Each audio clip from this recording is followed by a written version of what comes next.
Alam mo, karma na lang ang karma na lang ang ating hintayin dito. Hindi natutulog ang Diyos. Ito lang masasabi ko. Opo. BP Sara is too beautiful and too tender to become a punching bag of these monsters. Ano po ang tingin niyo doon sa kaso na isinampa kay Vice President Sara Duterte, plunder, graft at malversation, pati bribery sa Office of the Ombudsman kaugnay sa confidential fund issue amounting to 612.5 million and her upcoming impeachment case na sabi ng ilan, luto na raw at ipa-file na lang coming February. Politically speaking, sir, ito ba'y productive para po sa mayorya ng mga Pilipino? Talaga naman. Alam mo naman yung first impeachment complaint na file nila. Even before it was declared as unconstitutional, anong nangyari? Talo yung mga kandidato nila. Panis na yan eh. Lahat kasi expected na yan, they will move heaven and earth to prevent the inevitable. Ito ang masakit kasi ang mga tao na nagpo-post na i-eliminate si Vice President Sara Duterte sa presidential race, ay ito mga tao ito ay nagsisigaw to champion democracy. Alam mo, idol natin yung karamihan sila noon. Para bang sila ang champion ng justice. Kailangan talaga itong konstitusyon na ito, 1987 Constitution, kasi talagang para sa ang tao ay makapili ng mga kandidato, ganyan. That is part of democracy. Pero sila mismo ang anti-democratic. Of course, we can expect this if these moves come from those who really don't like democracy. It's fair game. Pero ang hypocrisy nito, ang nagpo-post nito, yung mga grupo na claiming to be champions of democracy. Ito anti-democratic ito. Bakit inyo i-eliminate si Vice President Sara Duterte sa mga baseless, comical na mga paraan? Talunin niyo sa eleksyon. Yan naman talaga ang purpose, meron tayong eleksyon every 6 years. Ngayon, pagkatapos yan, sila naman ang magsasabi, we are pro-democracy. So shit. Ngayon, sabihin mo, anong basis nila? Confidential funds? Bakit? Meron bang findings yan? At saka kung may findings yan, kuha ang under the Constitution ang may mandate about use or misuse of confidential funds ay Commission on Audit, hindi House of Representatives. Bakit? Meron bang na-prosecute about confidential funds? By the very nature of its being confidential funds, kaya confidential yun. So, it's just a matter of documentation. O bakit? Wala bang confidential funds ang presidente? Wala bang confidential funds ang mga local officials? Wala bang confidential funds ang mga secretaries, department secretaries? At saka yung mga military. Kailangan yan. O bakit i-single out natin ang vice president? Alam mo, I may sound to be subjective kasi I appear to be part of the petitioners who question the constitutionality of the impeachment complaint filed against the Vice President in last year. Pero ngayon naman, ginagawa naman nila the same playbook. Now,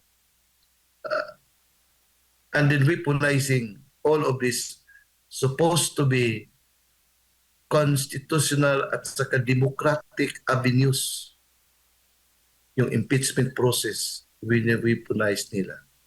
Yung accountability under sa ating ombudsman law, weaponize nila to the point na naging comical ang kanilang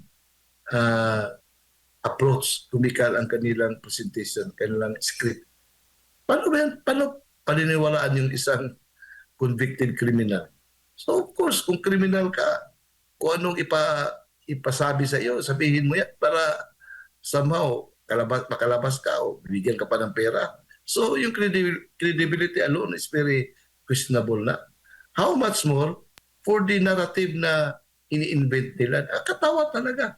Kahit na nga mga PSG, sinasabi nila, yung tao na yan ay talagang hindi kaparte ng PSG. So, at saka si BP Sara, tumakbo pa siya ng presidente in 2022 para mayroong parang fundraising. At saka, known ba si BP Sara about it? Ang masakit dito, alam mo, karma na lang ang karma na lang ang ating hintayin dito.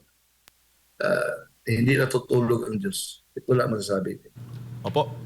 BP Sara is too beautiful and too tender to become a punching bag of these monsters. Sir, huli na lang. Maraming nagsasabi na for the next months, till 2028, for the next years, ang tanging magagawa na lang ng administrasyon is to manage political decline. Anong masasabi mo, sir? Data do not lie. Data do not lie. Tingnan mo naman paano yung approval rating ng ating presidente ngayon.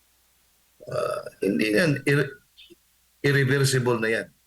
Kasi nothing is expected this year and in the coming year about economic development. Wala na nag-invest sa atin eh. Tingnan mo. The only way for our economy to shape up, kung may mga investments na papasok, foreign investments. Ngayon, sino bang sane foreign investors mag-pour out ng capital sa bansa natin under this situation? Hindi naman nila, it's not out of the radar about what is happening to our country. Yung massive graft and corruption, yung revelation ng presidential sister about cocaine use, yung sabi na kanyang sister. Wala namang denial na ginagawa. So kung ikaw investor, matatakot ka.